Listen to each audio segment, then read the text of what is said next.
Have you ever imagined a red dawn in Neverland? Today we review Peter Panzerfaust. And these two put leprechauns to shame. And we take a look at the original Terminator.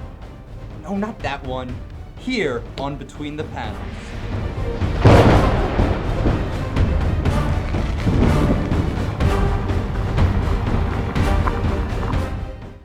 Peter Pan, The Lost Wolverines, here at the comic stand.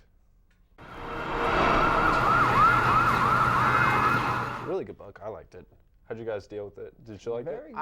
I liked the flashbacks very much, like the way it was like conducted like an interview of somebody who survived World War II. With the opening was great, especially like how they went from the interview right into the action. That was wonderful. I loved that. I loved the art in it. It was great. How about Joe? What'd you? I enjoyed it. I mean, to give you guys some context, our loyal viewers, it's pretty much the story of Peter Pan set in World War II. I believe they're in France, right? Yeah. Because they're trying to make their way to They're Paris. in Calais, France, Calais.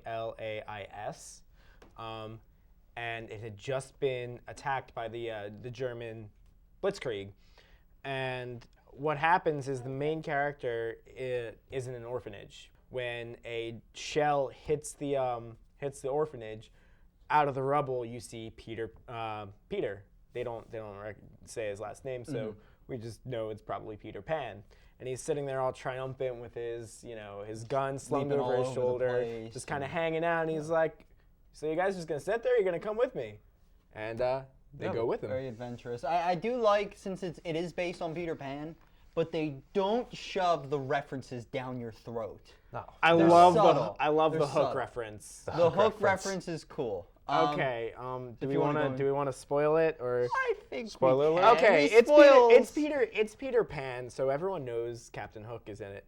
And it turns out that Captain Hook is a German reconnaissance captain. SS officer, yeah. An SS officer. He gets into a sword fight with Peter, and Peter has a small dagger. And in one moment, Peter gains the upper hand and stabs him in the hand and just completely rips open his hand. So in one of the advertisements in the book, actually, you see he's got a hook right there. Yeah, it's cool, like going off with the, like I said, with the references aren't shoved down your throat. Like, there is a reference in there that Peter is looking for a woman named Belle. And in fact, our director, Brian, and one of our producers didn't get that reference. And of course, it's Tinkerbell. It's a blonde woman that he's looking for, he claims to be like a friend of his, I guess. And there's Wendy's in there, and her brothers are in there. There are more direct references, like the Wendy one. There's also one when they attack a German position. Peter sees a Jeep coming straight at him with its headlights on, and he says "pixie dust," and then the car explodes. And then there's also when he was about to leap off of the building. The window. And then he said, "Second window to the right." yeah. And I'm glad that they left the quote at that, because if they said like if they said second window to the right, straight on through the door right there, that would have been like too much. But like the references aren't completely shoved down your throat. It still has its own originality to it. So, Actually, I'm sorry. Going back to Belle for a sec, I thought that might have been Peter's mom because they mentioned that the mom left as a baby. Do you think he would have gone looking for her? It could be an old picture. it could be a of her. mashup between a fairy and a fairy godmother, just kind of mashing them all together. So I guess I have to wait till issue 2 to find out. But the cool thing is, like, they tell it from each child's perspective in the orphanage. At the end, you see that the main character, they call him Toodles. His story comes to an end, and he's like, well, now you have to ask Julian, I think is the next one.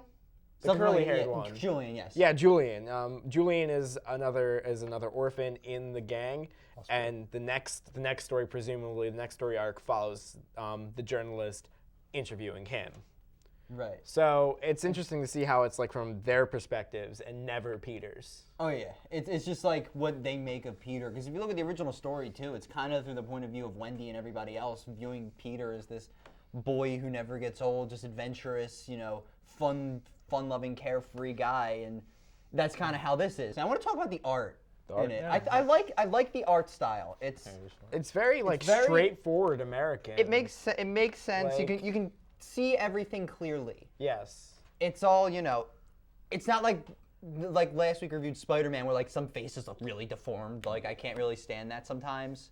But In here, Right. It's everything kind of makes like sense. it's kind of like if you mashed comic books with kind of like an American cartoon strip in the kind of art style where it's not quite over detailed. It's actually under detailed. They like in the very front you can see the environments are very plain and You can tell where they are. Yeah. You can tell everything. Now, do you guys have a favorite part? So before we go on to the next one. Favorite part? I really like the scene. Well, we spoiled a little bit, so spoiler alert again.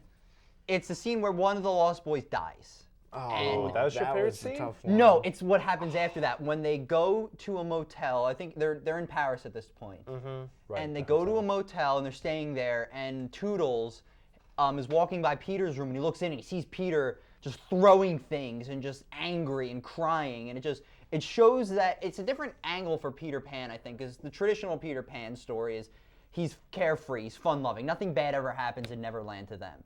But here in the real life in World War II, it's just emotional. I really like it. Yeah. So for the ratings, I would have to give it a 5 Peter Pans. I couldn't think Peter of it. Panzerfaust? 5 Peter Panzerfausts out of 5.